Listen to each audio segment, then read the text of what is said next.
couple of years that have raised tensions, divisions within the country to dangerous levels. Polls, as we move into the midterm season, are showing us that there is a gap for Republican voters with women. Do you worry at all that this issue and this Supreme Court battle has widened that gap, or is maybe a short-term win but poses some long-term trouble for the party? I don't see how it could be much wider than it already was. I mean, there's in all of the public opinion polls, there's a wide gender gap. We've always had that to some extent.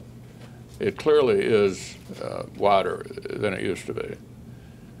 What I do think, if you're talking about the politics of the recent confirmations, what we're talking about here, and whether that contributed to it, I think it did contribute to our side getting more interested, because we've had a kind of a, not only a gender gap, but we've also had an enthusiasm gap, you know, where they were a lot more enthusiastic about the fall election than we appeared to be.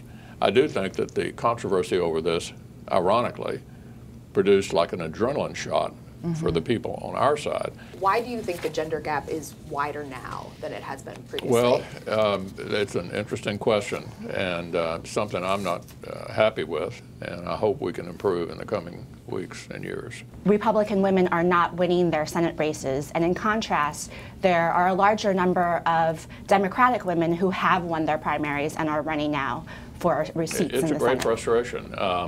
With regard to the committee, I've tried to talk some of our Republican women into going on the Judiciary Committee, and I'm going to try again at the beginning of the next Congress, and they just haven't been interested. They've had other interests that just haven't aligned with going on the Judiciary Committee. As far as women candidates go, we've always had plenty of women candidates. We've had trouble winning as many races.